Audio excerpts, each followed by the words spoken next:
Hey guys, real quick before we start, I just want to say thank you first of all for clicking on this video. I put a lot of time into this one, so appreciate you. Number two, my G Fuel code is 30% off again until the 15th. So if you need G Fuel, now is a good time to stock up. Use code Vilonious, you get 30% off. Okay, let's start. Mwah.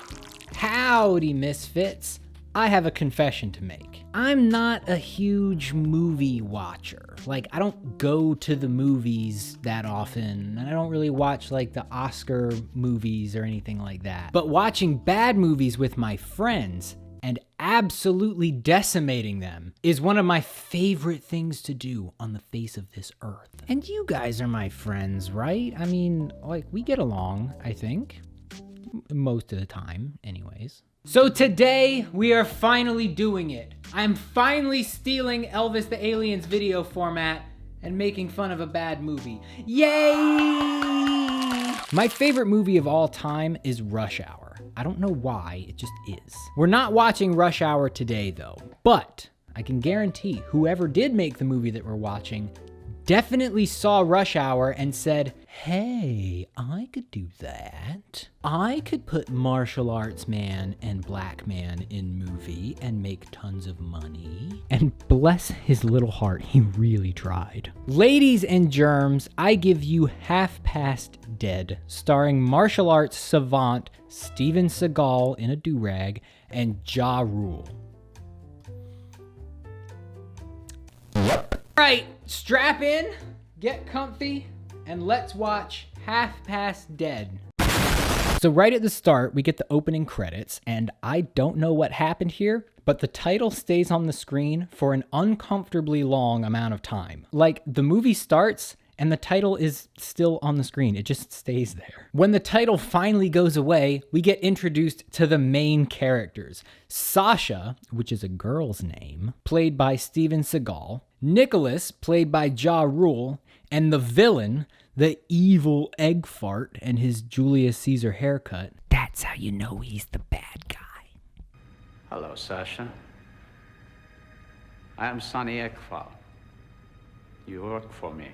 Egg Fart is a very important character to the film, quite possibly the most important character, okay? I'm just kidding, man. We never see him again after this one scene. I'll be honest with you, the plot of this movie is very difficult to follow. When we watched this for the first time, we had no clue what was going on for probably the first 3/4 of the film. I'm gonna try to explain what's happening better than they did, but the reality is the plot is it's just an afterthought. This movie was written by and is the directorial debut of Don Michael Paul, who went on to make the classic film Kindergarten Cop 2. And I want you to keep that in mind going forward. I also want you to remember that a white guy wrote this. So Egg Fart makes Nicholas give Sasha a lie detector test. I mean, look at this thing. I don't know what the hell this is supposed to be. Because he wants to make sure that he doesn't work for the FBI. And he passes. Cool. And when Egg Fart leaves, we get introduced to another major plot point of this movie. Sasha's wife is dead, and he's not over it. It's time, man. Time for what? If you can take that ring off your finger, and she's a memory, Sash. And you felt the loss. There's nothing more to do, man. I just can't let her go. Simp! Okay, guess what the next scene is? It's another title screen, and now the movie starts for real, and we have this #epic high-speed driving scene, complete with dramatic gear shifts, but the problem is this car is an automatic, so they're actually just shifting from park to drive over and over again. I guess this scene is supposed to illustrate that Sasha and Nick boost cars. That's their criminal enterprise. But here is where we get our first taste of where this movie really falls apart. It's the acting. It's terrible. How long we known each other? About 2 years, 2.5 years. So for about two and a half years, let's say. There are so many scenes in this movie where someone, usually Steven Seagal, completely botches his lines. But for some reason, they still kept it in the movie. Like, guys, he fucked up. Just do another take. You knew you could do another take. right? Here's another example of a line that should have been left out from the same scene. I've been asking you to call me Nick. I like Nicholas, all right? Oh, it's not all right. It's all right. Put a little thug in it. Maybe get your money. I love Nicholas, all right? You love what? Nicholas. I'm not kidding. We had to rewind this scene 3 times just to make sure we heard what we thought we heard. And we did. Okay, so they get the car back to their hideout, and we're treated to this also #epic prank Sasha plays on Nick, where he somehow flings him out of a moving car and through the windshield of another car. You know, just bro things. I also respect that they didn't even attempt to hide the fact that this is just a dummy in a suit. This is top-notch filmmaking. Anyways, once they've had a good laugh over Nick's shattered spinal column, guess who shows up? The FBI. What a coincidence. Huh? The FBI. Of all people. Bald-headed FBI lady tells Nick he's going to prison, and Nick seems kind of into it. You ever done hard time, Nick? You ever been somebody's bitch? And then there's a big-ass shootout.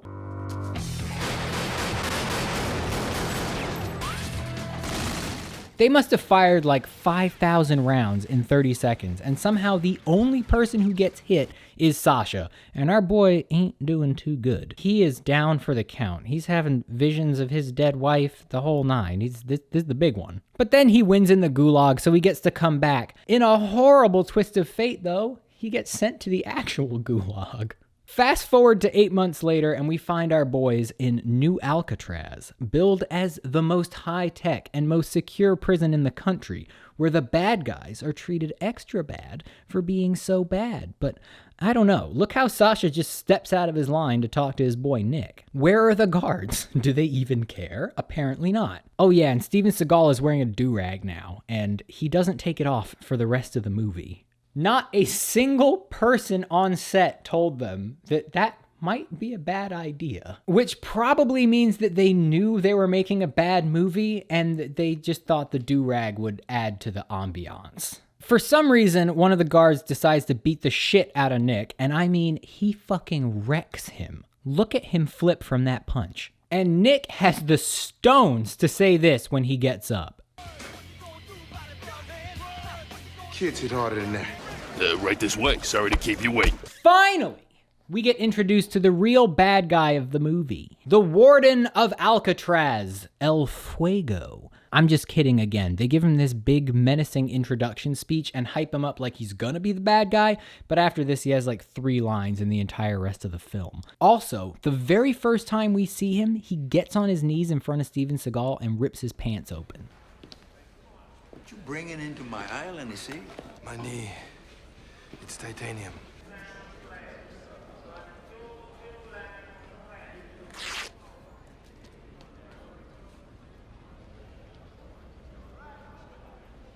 There is literally no point to this scene. It never gets mentioned again, and they totally could have left this out, but they didn't. Also, what the fuck is this? I thought this was a Supermax prison. Why my man's got a PS2 with Hot Shots Golf in his cell?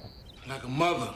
Just can't putt. Okay, we've got 2 more characters that we need to meet before we can finally get to the point of this movie. First is Lester. He's a criminal, but he's not a bad guy. He is set to be the prison's first execution, and it's taking place tonight at midnight. Guess what heinous crime he committed to earn that spot? Murder? 2 murders?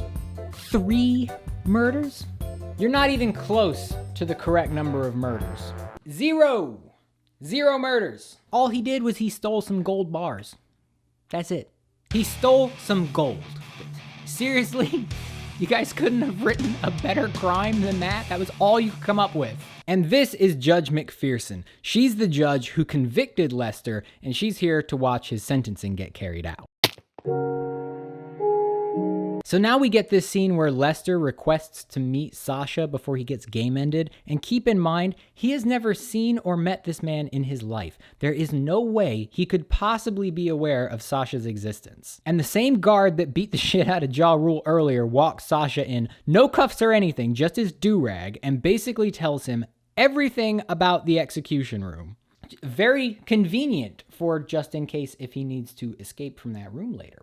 Anyways, we also find out the reasoning behind that unnecessary plot string of Sasha's dead wife and almost dying in that shootout earlier. You know, that old thing. The rumor is you went half past dead and came back. Yeah. Get it? Half Past Dead. That's the name of the movie. It was just so they could say the name of the movie in the movie. That's... Congratulations, everybody. We have finally made it to the beginning of the film, and we're only 30 minutes in. Coincidentally, this is also one of the strangest plot holes I have ever seen in a movie. Here's what's going down. These mercenary guys show up to kidnap Lester before his execution because they want the gold that he stole, and their plan for breaking into the prison is that they're gonna skydive in. Cool. Skydiving. Got it.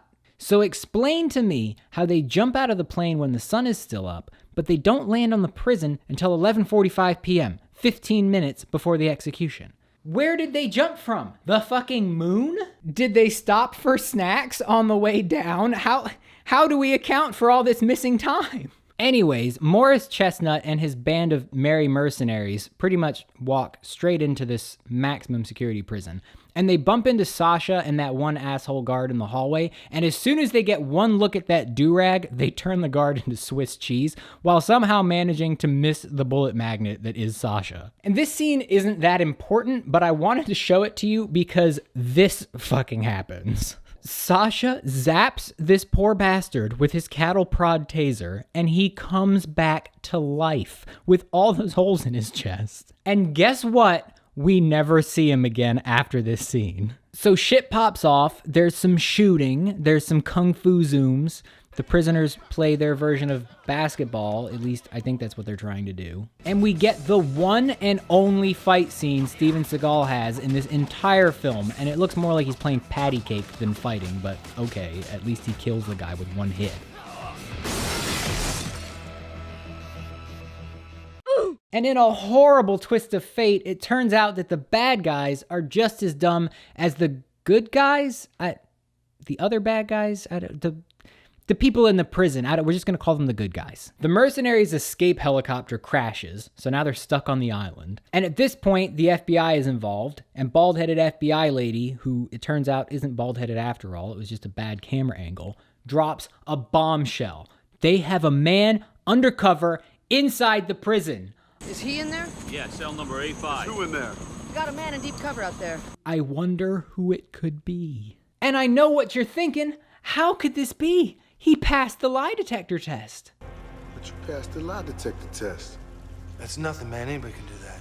I feel like this was supposed to be some sort of like crazy revelation for the viewer, but they literally gave it away in the trailer. And the official synopsis for the movie refers to Steven Seagal's character as undercover FBI agent Sasha Petrus, however the fuck you say his stupid name. So Sasha uses the downed helicopter to radio FBI lady, and he delivers yet another line of dialogue that should have been in a blooper reel, but was still somehow left in the movie. Tell me, how does the FBI's finest, or one of the finest marksmen, shoot one of her best undercover agents? I don't have time for this discussion. Did I mention that Steven Seagal was nominated for the Worst Actor Razzie for this movie, but he lost it to the guy who played Pinocchio in that other movie that we pretend doesn't exist? So it's now Sasha's responsibility to rescue everyone?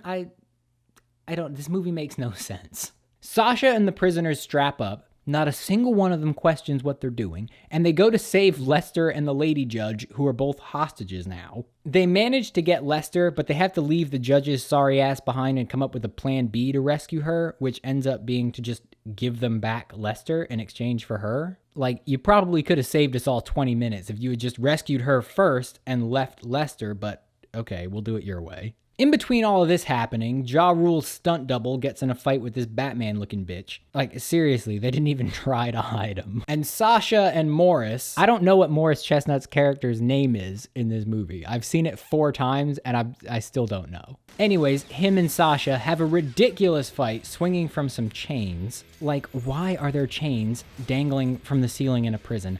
I don't know. And can you believe it? Steven Seagal flexes his acting skills again. Don't even think about it!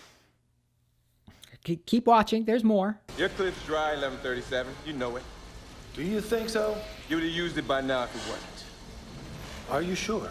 So they make the swap, Lester for the judge, and of course, a gunfight follows. Did you really think they were going to give all these prisoners guns and they weren't going to shoot them? Come on.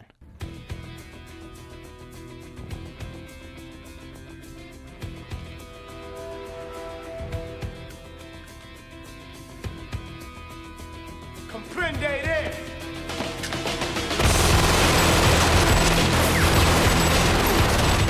Once again, nobody gets hit, which isn't surprising once we get a look at Steven Seagal's gun handling skills. Little Joe, the big guy with the PlayStation, he gets taken out, but I don't count this one because this was a completely preventable death. He just stepped right out into the open.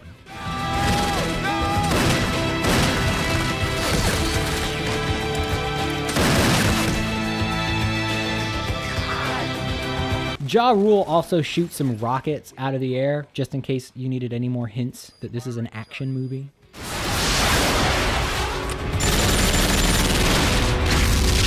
The dust settles, and guess what? They've been conned. That's not McPherson. That's right, Steven Seagal. It's not the judge. In fact, who the fuck is this bitch? Where did she come from? Does the prison have a closet to fucking Narnia in the execution chamber? Where did they find her? Whatever, though. Helicopter chase! We got company. You better turn that helicopter around and let each other go for a swim. You wanna go for a swim? I think she wants to go for a swim. Say goodbye! We get another skydiving scene here, which was clearly shot at the same time as the first skydiving scene, and again, they botched it. 2 seconds ago, we saw the helicopters barely higher than the Golden Gate Bridge, and now Sasha and the judge are falling from above the clouds. Can helicopters even go that high? I have my doubts. But even with this massive plot hole, this is my favorite scene in the entire movie because this happens.